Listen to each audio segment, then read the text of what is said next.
आगे इसका C part है। A n is equal to 5 a n-1 minus 6 a n-2 for n is greater than or equal to 2, a0 is equal to 1 और a1 is equal to 0। अब उन्होंने यहाँ पे हमें दो वैल्यूज़ दी हैं। ये हमारे पास रेफरेंस रिलेशन है, इसको लिख लेते हैं। A n is equal to 5 a n-1 minus 6 a n-2। वही सेम मेथड है, ए एन को लेट कर लेते हैं।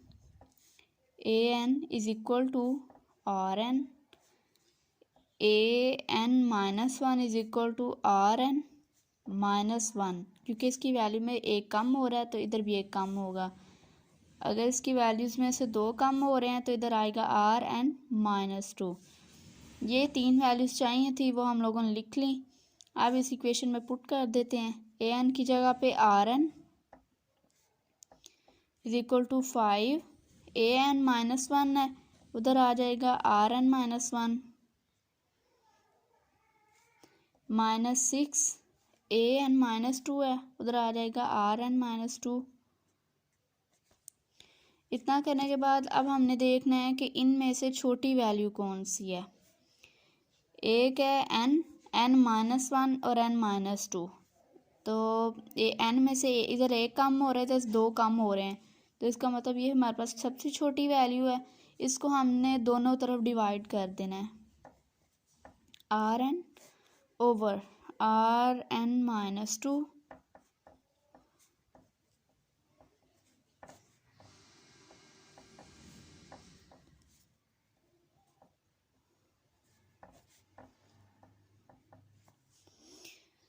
अब इसको सॉल्व करें तो r(n) ये ऊपर चला जाएगा, ऊपर जाके ये माइनस हो जाएगा और ये प्लस हो जाएगा। 5r(n-1) लिख लिया, ये ऊपर जाके माइनस हो जाएगा, -n, और इसके साथ माइनस है, ये ऊपर जाके प्लस हो जाएगा, माइनस। ये दोनों कैंसिल हो जाते हैं, 6 बच गया इधर।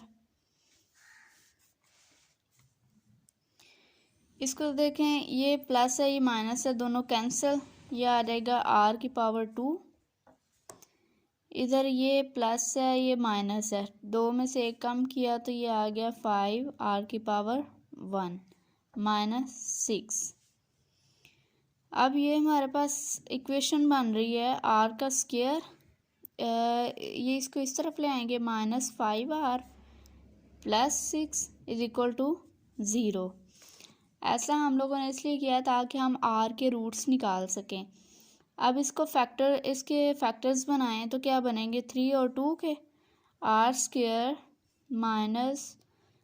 3r - 2r + 6 is equal to 0। अब यहाँ से r कॉमन ले लें, r - 3, यहाँ से 2 कॉमन ले लें, -2, r माइनस कॉमन लिया तो अंदर भी माइनस हो गया, -3 डिवाइड इज इक्वल टू 0। दो फैक्टर्स बन रहे हैं, r - 2 और r - 3 इज इक्वल टू 0। दोनों को 0 के इक्वल रख के वैल्यूज़ निकाल लें।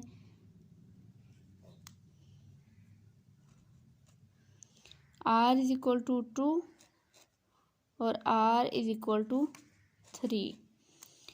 अब हमारे पास दो वैल्यूज़ आ गई हैं, एक r इज इक्वल टू 2 है और एक r इज इक्वल टू 3 है। हम लोगों ने क्या कहा था कि जो भी r की वैल्यूज़ आएंगी अल्फ़ा को उनके साथ मल्टीप्लाई कर देंगे, इधर an आएगा इज इक्वल टू, अब यहाँ हमारे पास दो वैल्यूज़ आ गई हैं तो इसलिए हम एक को α1 का नाम दे लेते हैं और इसकी वैल्यू को इसके ऊपर n लगा देना है, जैसे हमने पिछले क्वेश्चन में किया था। अब इनको आपस में ऐड भी करना है, α1 इसकी वैल्यू के साथ आएगा α2 और इसकी पावर n आ जाएगी। ये हमारे पास एक जनरल इक्वेशन होगी इसकी, ठीक है। अल्फ़ा को मल्टीप्लाई करने के बाद इनको वैल्यूज़ को आपस में ऐड कर देना है और इनके ऊपर n लगा देना है। उसके बाद हम लोगों ने n की जगह पे 0 पुट करना है, α1 2 की पावर 0 प्लस अल्फ़ा 2 3 एन की जगह पे 0 अल्फ़ा 1 पावर 0 है, आंसर 1 आएगा, ये भी 1 और a0 की वैल्यू उन्होंने हमें दी है 1, तो 1 इज़ इक्वल टू ये आ जाएगा अल्फ़ा 1 प्लस अल्फ़ा 2। अब हम लोगों को अल्फ़ा 1 और अल्फ़ा 2 की वैल्यूज़ चाहिए, तो इसमें से हम किसी को भी इस साइड पे ले आए, दूसरे की वैल्यू निकाल लेते हैं। फॉर एग्ज़ाम्पल मैं अल्फ़ा 2 की वैल्यू निकालती हूँ, तो 1 अल्फ़ा 1 इधर आके माइनस हो जाएगा, माइनस अल्फ़ा 1, ये हमारे पास अल्फ़ा 2 की वैल्यू आ गई। ठीक है, अब हमें क्वेश्चन में उन्होंने a0 और a1 दोनों दिए हुए हैं, इसका मतलब यह है कि हमने इस क्वेश्चन में a1 तक निकालना है, तो a0 की जगह आप a1 कर लेते हैं, अल्फ़ा 1 बाकी सारा वैसे ही आएगा, बस n की वैल्यू चेंज होगी, अब n की जगह पे 1 आ जाएगा, प्लस अल्फ़ा 2 3 की पावर n की जगह पे 1 आ गया। a1 की वैल्यू उन्होंने हमें दी हुई है 0, alpha 1 as it is, 2 as it is आ जाएगा, प्लस तो ये 3। अब अगर इसको ओपन करें तो ये आ जाएगा 2 अल्फ़ा 1 प्लस 3 अल्फ़ा 2। इसको हम ऐसे भी लिख सकते हैं 3 अल्फ़ा